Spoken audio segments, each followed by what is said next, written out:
오늘은 모세가 없는 현실이라는 제목으로 말씀을 전하려고 합니다. 여호수아서의 시작은 모세의 죽음부터 시작이 됩니다.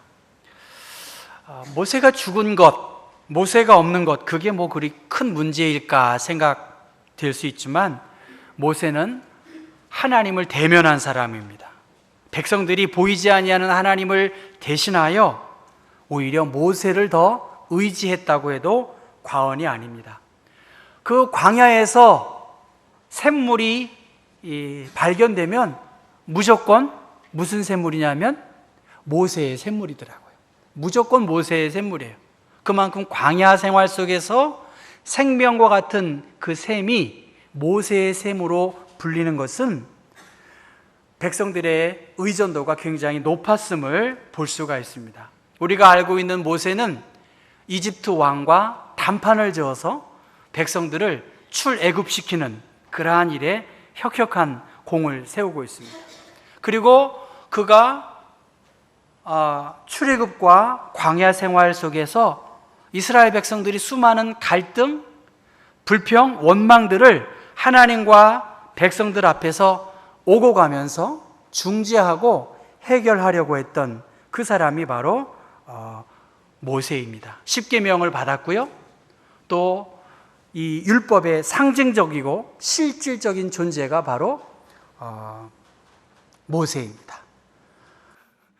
자, 여러분, 십계명을 하나님께로 받았고 율법의 실질적인 상징적인 존재인 그 모세가 오늘 여호수아 1장 1절의 말씀 보면 여호와의 종 모세가 죽은 후에 여호와께서 모세의 수종자 눈의 아들 여호수아에게 말씀하신 것입니다. 이제 1장 2절의 말씀 보면 모세는 죽었다는 거예요. 그리고 이제 너는 이 모든 백성과 더불어 일어나 이 요단을 건너 내가 그들 곧 이스라엘 자손에게 주는 그 땅으로 가라고 했어요. 그리고 3절 말씀 보면 너희들이 밟는 그 땅을 내가 줄 것이니 동서남북으로 대해로 또 유다 광야로 또 어느 족속입니까? 유브라데 강까지 헷 족속의 온 땅으로 가서 너희들이 밟는 그 땅을 너희들에게 줄 것이라고 말씀하셨습니다. 이것은 창세기 15장 18절에 아브라함에게 약속하신 그 약속대로 동서남북 너희들이 가는 그 땅을 너희들이 차지할 것이라고 그렇게 말씀한 것입니다. 출애굽기 17장에 보면 여호수아는 모세의 명을 쫓아서 아말렉과 르비딤에서 싸울 때에 혼신의 힘을 다해서 싸웠습니다. 그 싸움의 전투가 너무나 치열했기 때문에 모세는 산 위에 올라가서 두 손을 들고 그 손이 내려가지 않도록 그 손을 지탱하면서 그 싸움의 승리를 이끌었고 그 모든 것을 눈으로 직접 확인한 존재가 바로 여호수아입니다.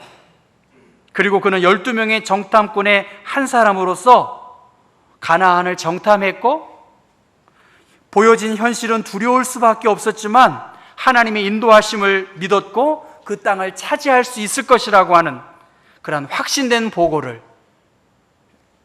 모세에게 했던 사람입니다. 이 모든 여호수아의 탁월한 능력은 바로 모세가 존재했던 시절에 가능했고 지금은 하나님의 종 모세가 죽고 이제 이 모든 모세의 위임을 여호수아가 위임받았기 때문에 가나안 땅으로 인도해야 할 막중한 책임이 있었고 이제 여호수아는 모세보다 더 강력한 뭔가를 보여줘야 할 그러한 무거운 부담감을 가지고 있었습니다. 왜냐하면 젊은 나이에 그가 여러 백성들을 탁월하게 인도하기 위해서 모세를 대적한 그들이 그 젊은 여호수아를 그렇게 쉽게 리더십을 쫓아오리라고 말하긴 어렵습니다. 그 여호수아에게 하나님께서 강하고 담대하라. 이 상황에서 너가 품어야 할 마음은 강하고 담대해야 한다라고 말씀하시고요. 여러분 한번 1장 7절 말씀 같이 한번 읽어보겠어요. 1장 7절 말씀. 오직 강하고 극히 담대하여 나의 종 모세가 내게 명령한 그 율법을 다 지켜 행하고 우로나 좌로나 치우치지 말라. 그리하면 어디로 가든지 형통하리니. 어디로 가든지 형통할 것이다. 오직 강하고 담대하라. 그러면서 9절 말씀 같이 한번 읽어볼까요? 내가 내게 명령한 것이 아니냐? 강하고 담대하라. 두려워하지 말며 놀라지 말라. 내가 어디로 가든지 내 하나님 여호와가 너와 함께 하느니라 하시니라. 강하고 담대하라. 영어로 말하면 be strong, be courageous 그렇게 말합니다. 담대하라. 그렇게 하나님께서 여호수아에게 그렇게 말씀하셨고, 이 말씀 따라 행하려고 하는 그 말씀을 듣고 18절에 백성들 또한 여호수아에게 충성 맹세를 하고 마지막 부분에 이제 여호수아에게 말하는 거예요. 오직 강하고 담대하소서. 그렇게 말씀하고 있습니다. 그러니까 강하고 담대하라는 말이 이제 4번 반복해서 나오고 있습니다. 여러분, 이 그림상 이제 이 여호수아는 요단강을 건너야 해요. 이 요단강을 건너야 해요. 그 요단강의 물은 굉장히 수심이 깊은, 그 물이 많이 내리는 그 장마철이라고 볼 수가 있습니다. 그는 이미 약속의 땅을 둘러보았습니다. 모세는 없지. 자기 앞에 많은 부담감을 가지고 있는 그에게 하나님께서 원하시는 것은 너의 마음을 다스리고 마음을 새롭게 해야 약속의 땅에 가고 그 땅의 리더로서 살아갈 수 있다라고 이야기하고 있습니다. 여러분, 몽골의 징기스칸을 알 것입니다. 징기스칸이 이러한 시를 썼다고 합니다. 집안이 나쁘다고 탓하지 말라. 나는 9살 때 아버지를 잃고 마을에서 쫓겨났다. 가난하다고 말하지 말라. 나는 들쥐를 잡아먹으며 연명했다. 목숨을 건 전쟁이 내 직업이었고 내 일이었다.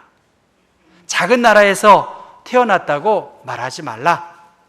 나는 그림자 말고는 친구도 없고 병사는 10만, 백성은 어린애 노인까지 합쳐서 200만도 되지 않았다. 배운 게 없다고, 힘이 없다고 탓하지 말라.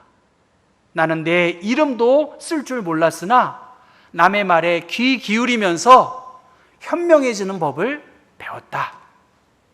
너무 막막하다고, 그래서 포기해야겠다고 말하지 말라. 나는 목에 칼을 쓰고도 탈출했고 뺨에 화살을 맞고 죽었다 살아나기도 했다. 적은 밖에 있는 것이 아니라 바로 내 안에 있었다.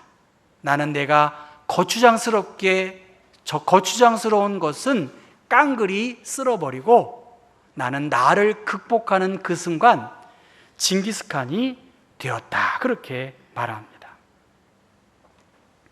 모세가 없는 현실, 여호수아에게 지금 필요한 것은 저런 징기스칸의 어떤 도전 정신이었겠지요. 그의 마음가짐, 그의 생각, 그의 시선, 어디를 향하고 있냐는 거예요. 여러분의 마음과 여러분의 생각과 여러분의 시선이 어디를 향하시고 있느냐. 새로운 시대에, 새로운 약속의 그 가나안 땅에 새로운 지도자로, 사명자로 우리를 부르셨는데 마음을 강하게 하고 담대해야 한다는 말씀처럼 전쟁이 눈앞에 펼쳐지는 그 상황에서 하나님은 여호수아에게 담대하라고 말씀하신 것을 오늘 우리들 이 상황에서 다른 사람들에게 나의 담대함과 강함을 여러분 어떻게 드러내실 수 있겠습니까? 징기스칸의 이 시가 임팩트가 있는 것 같아요. 과연 나는 어떻게 다른 사람들에게 나의 강하고 담대한 모습을 보여줄 수 있을까? 그것입니다. 얼마나 많은 위험과 고난이 여호수아 앞에 펼쳐지겠습니까? 백성들은 얼마나 이러한저러한 불평과 원망과 불순종이 기다리고 있었을 것입니다. 이 모든 것을 경험상 여호수아는 알았을 것입니다. 그런데 여러분, 징기스칸의 저 감격스러운 그 고백 있지만, 여러분, 사도 바울은 어땠습니까? 그는 수많은 죽음의 위협도 있었고, 여러 번 죽을 뻔했고, 3번 태장을 당했고, 한 번 돌에 맞아 죽을 위험도 있었고, 40에 하나 감한 매를 5번씩이나 맞았습니다. 물의 위협도 강도의 위협도 그 많은 고난의 연속이었었지만, 그는 자기의 약함을 자랑했고 하나님을 사랑하고 복음을 증거하는 일들을 위해 자신의 전 삶을 드렸습니다. 그래서 바울은 자기의 강함을 자랑한 것이 아니라 자기의 약함, 고난 속에서도 하나님을 향한 거룩한 마음과 열정을 자랑하고 그것을 부끄러워하지 않았습니다. 지난번 어떤 집사님과 대화를 했어요. 자기는 자기 집사람한테 너무나 미안하다는 거예요. 그래서 제가 보기엔 참 착한 분이신 것 같은데, 그래서 제가 그랬어요. 뭐가 그렇게 미안하세요? 모든 게 다 미안하다는 거예요. 그래서 뭐 사업을 하시다가 망했습니까? 했더니 아니라고. 자기는 직장 다니는 걸 처음부터 지금까지 꾸준하게 다녔대요. 그래도 미안하대요. 그래서 제가 뭐 노름을 했습니까? 뭐 도박을 했습니까? 막 그런 말 했더니 전혀 그런 거 하지 않았는데 뭐가 그렇게 미안하냐고. 그랬더니 자기는 결혼부터 지금까지 부인 고생만 너무나 시켜가지고 너무나 미안하다는 거예요. 제가 속으로 바보 그렇게 했어요. 뭘 잘 살았는데. 저는 그랬어요. 나는 한 번도 그런 마음이 안 든다고. 한 번도. 나는 목사된 것에 대해서 자긍심을 갖고 있고 참으로 이 귀한 일을 한 거 얼마나 영광스러운 일이냐, 그렇게 많이 생각하고 그렇게 살았는데, 그분의 말을 듣고 요새 생각을 좀 달리했어요. 미안함을 좀 가져야 되겠구나, 그런 마음을 좀 가져야 되겠다는 생각을 하면서 제가 철이 들어가고 있습니다. 여러분, 마음을 강하게 하고 담대히 하라는 말을 너무나 전투적으로 사용하지 않았으면 좋겠어요. 너무나 이 말을 선점해가지고 강해야 돼, 우린 담대해야 돼, 막 이렇게 할 것이 정말 그리스도인의 바람직한 여호수아에게 주신 하나님의 말씀일까? 오늘 2019년 마음을 강하게 하고 담대하라라고 하는 말은 하나님을 섬기는 사람들로서, 사랑은 하나님께 속해 있고 그 하나님의 사랑을 받은 자로서 마음을 강하게 하고 담대하라라는 그 말씀을 저는 더 사랑해주고 섬겨주고 헤아려주는 그러한 마음을 품어야 될 것이 아닌가. 하나님의 사랑을 받았으니 그 사랑을 나누어주고 하나님께 속한 그 마음을 품고 내가 먼저 손 내밀고 내가 좀 더 들어주고 기다려주고 헤아려 보는 것, 그러한 마음을 우리가 가져야 되지 않겠냐는 거예요. 법무부 장관 후보자에 대한 청문회를 제가 이렇게 유심히 봤고 그 전후의 이야기를 보면서, 들을 청자잖아요. 말 그대로 들어야 되잖아요. 그건 현 청문회만이 아니라 옛날부터 지금까지 여당과 야당은 이미 입장을 가지고 그렇게 비인격적으로 비신사적으로 행하고 하는 그 행태들을 보면서, 야, 이게 청문회가 적합한가, 그런 것입니다. 뉴질랜드에서 제가 선교위원회 모임을 제가 한번 참석해 본 적이 있어요. 한국에서 일반적으로 선교사들이 선교하는 보고는 얼마나 전도를 했고 얼마나 세례를 베풀고 어떤 일을 했는지를 보고하는 것이 일반적입니다. 그래서 고로 어려운 분들을 나눕니다. 그런데 제가 본 선교위원들의 그 자세는 얼마나 그 선교사를 도우려고 하는 진심이 느껴진 거예요. 어떻게 도울까? 어려운 일이 무엇입니까? 그러한 자세예요. 그래서 선교로 나가는 그 사람들도, 청소년들이 선교를 갔는데 다 행복한 거야. 이미 행복한 거야. 비행기 타는 거, 거기에서 나오는 음식들, 하늘을 바라보고 하는 모든 것을 행복하게 하는 그 선교를 보고 그 예배 시간에 교인들은 행복해해요. 우리들은 어떨까요? 한국 선교사들은 이미 그 앞에 고난이 두 글자가 기다리고 있는 거야. 그래서 심각하고 선교 가는 사람들의 보고도 행복한 모습은 하나도 보이지가 않아요. 거기서 죽도록 울다가 그렇게 하다가 오는 것이 대부분의 선교의 보고입니다. 여러분, 왜 그렇게 꼭 보고하고 왜 그렇게 꼭 체크하고 그렇게 해야 되겠습니까? 좀 더 들어주려고 하고 좀 더 그 사람들이 어떤 것들을 행하는지에 대해서 마음을 열고 수고해야 할 것입니다. 태풍으로 인해서 많은 비바람이 어제 불었죠. 저희 집에서 보니까 이웃집에서 이 나무가 쓰러질 것 같지 막 그렇게 바람이 세게 불었어요. 오늘 아침에 보니까 멀쩡하더라고요. 저희 사무실에서 이렇게 내다보니까 이 은행나무가 굉장히 크지 않습니까? 야, 저 은행나무가 쓰러지면 이 사무실로 닥치면 나는 피하기가 어렵겠다, 그런 생각이 들 정도였어요. 혹시 이웃에게 넘어가면 어떨까, 그런 생각을 했는데 제가 그 나무를 보면서 두 가지를 봤어요. 하나는 유연해야 되겠다, 유연해야 이 비바람을 잘 견디겠다라고 하는 것이고요.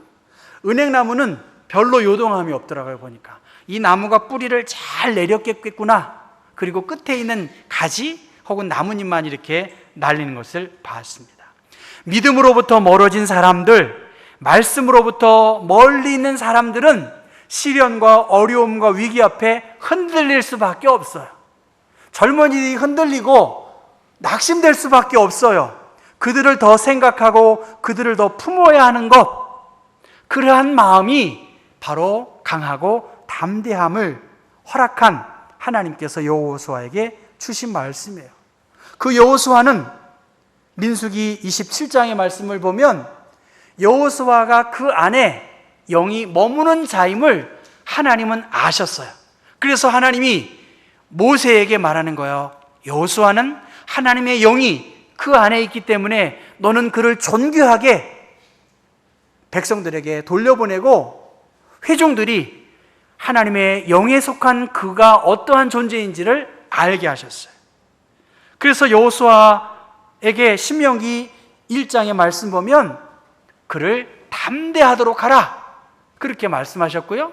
신명기 3장에도 그를 담대하게 하며 그를 강하게 하라고 그렇게 말씀하셨어요. 신명기 31장에도 강하고 담대해야 된다, 그 말씀을 계속해서 하나님께서 여호수아에게 격려하시고 함께 하신 것입니다. 이것은 하나님의 명령이기도 하지만 모세를 통해서 여호수아에게 주신 메시지는 무엇이냐? 강해야 된다, 담대해야 된다, 그렇게 말한 것입니다. 여러분, 우리가 알고 있는 모세는 어떤 사람인가요? 혈기가 있는 사람이에요. 그래서 자기의 동족을 괴롭히는 그러한 사람을 돌로 쳐 죽이는 그러한 혈기를 드러낸 사람인데, 그 모세가 광야 생활을 지나서 배운 것이 있다면 온유함이었어요. 모세는 온유한 사람이었어요. 그래서 민수기 12장 3절의 말씀 보면 이 사람 모세는 온유함이 지면의 모든 사람보다 더했다, 그렇게 말했습니다.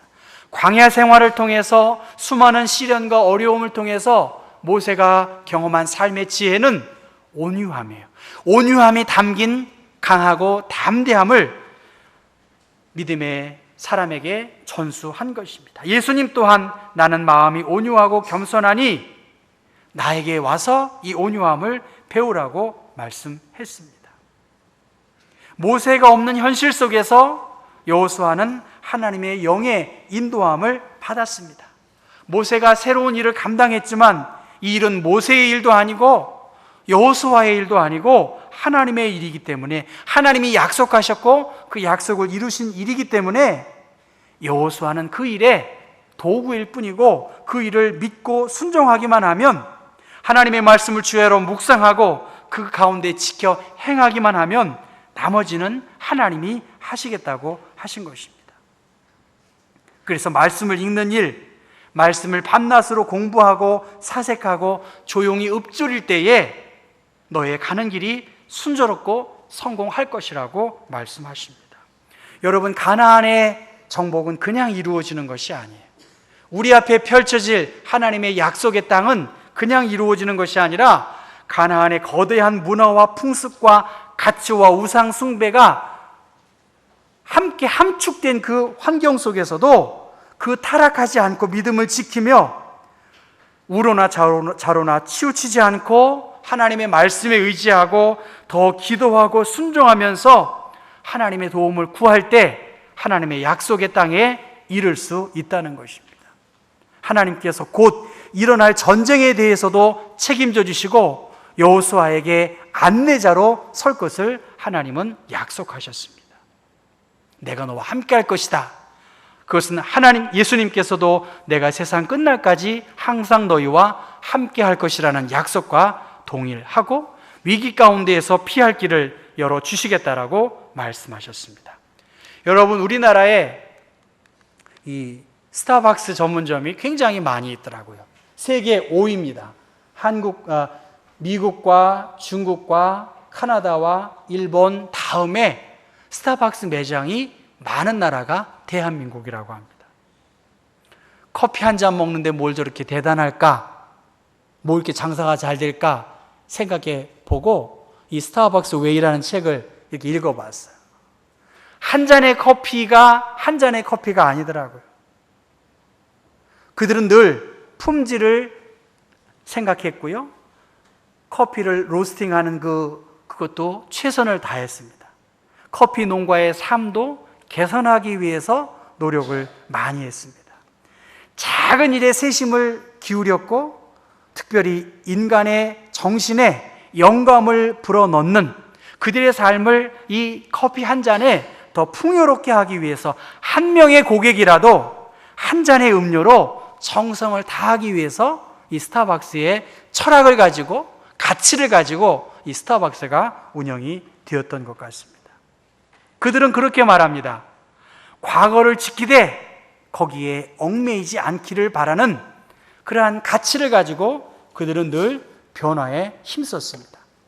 제가 교육관, 선교관 50주년 기념관 2층을 조그마한 창고로 쓰여진 공간을 좀 넓혀보려고 그 공간을 청년들이 좀 쓸 수 있든지 좀 넓혀보려고 이렇게 정소를 하다가 경복교회 1956년도 문서를 제가 이렇게 봤어요. 야, 이게 되게 중요한 문서더라고요. 그게 왜 거기에 있는지 보고 잘 보관해서 우리 교회를 잘 역사를 이렇게 자료로 보관해야 되겠다, 그런 생각을 합니다. 과거를 지키되 거기에 얽매이면 안 된다는 거예요. 우리가 약속의 땅을 향해 나아가기 위해서 저 자신이 누구보다 자긍심을 많이 갖고 있는 그러한 생각의 제 철학을 갖고 있는데 경복교회의 좋은 역사를 지키고 그러나 거기에서 얽매이지 말고 더 미래로 더 나아갈 수 있는 자세와 가치와 정신이 오늘 우리에게 있어야 한다는 것입니다. 오늘 우리들은 모세와 같은 사람들을 만나보고 싶고 여호수아와 같은 사람들이 우리를 이끌어주기를 기대하고 있어요. 믿음의 영웅들을 보고 싶어하고 그들이 이 교회를 뭔가 새롭게 변화시키기를 원하고 있다는 것이지요. 어떻게 하면 예수를 잘 믿을 수 있을까?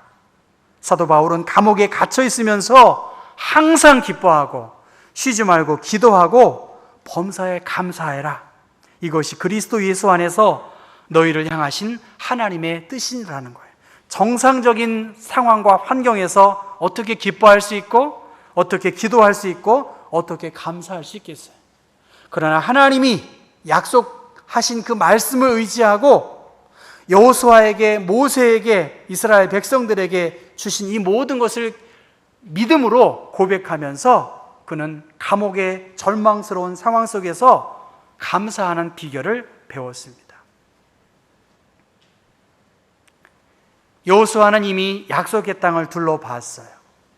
이미 많은 시행착오와 과정을 모세로부터 배웠습니다.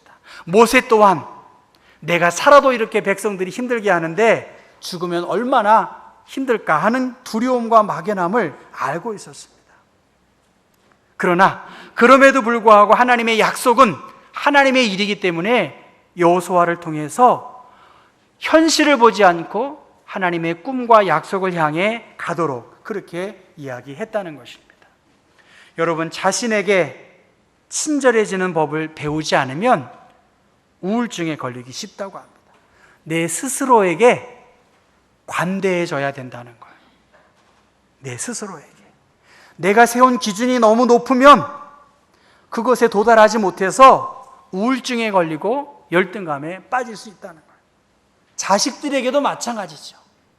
너무 높은 기준을 가지고 그렇게 하면 우울증과 또 이런저런 병에 빠질 수 있다는 겁니다.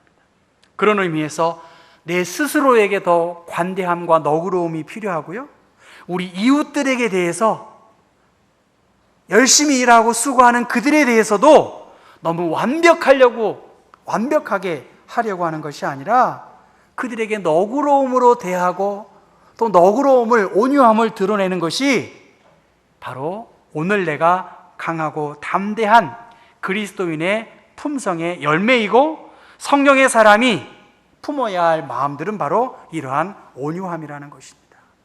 내가 온유하면 온유할수록, 내가 기도하면 기도할수록 그 위기 속에서도 말씀을 쫓는 사람일수록 평화를 위하여, 교회의 유익을 위하여 온유함을 향해 힘을 다해야 된다는 것입니다. 예수님께서는 자신의 죽음 앞에서 제자들에게 염려하고 불안한 그들에게 너희는 마음에 근심하지 말라, 하나님을 믿으니 또 나를 믿으라고 말씀하셨습니다. 저는 그래요. 누가 나의 위로자가 될 수 있을까?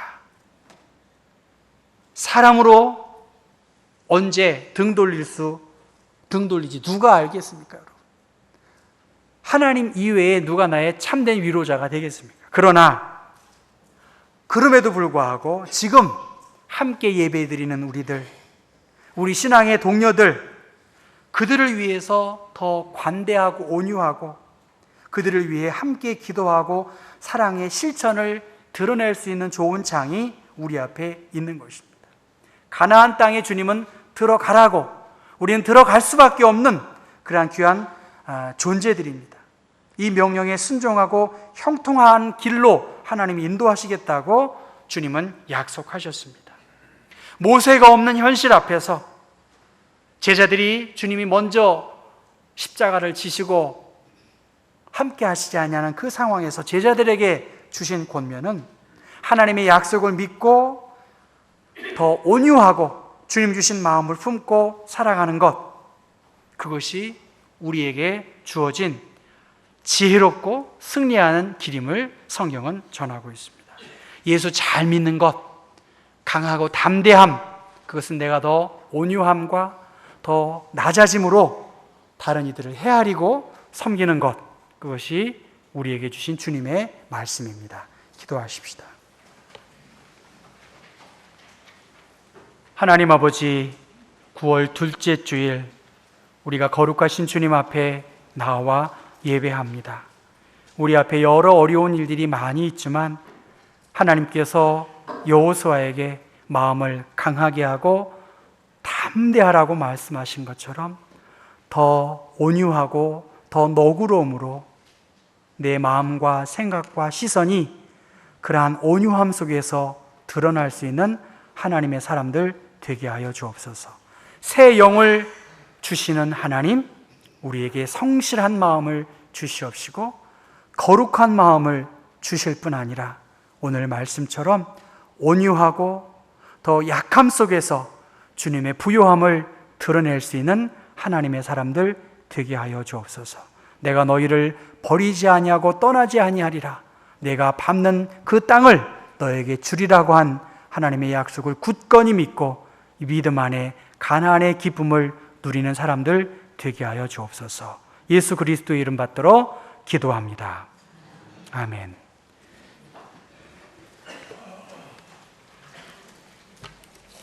함께 일어나셔서 347장 찬송하면서 헌금하겠습니다.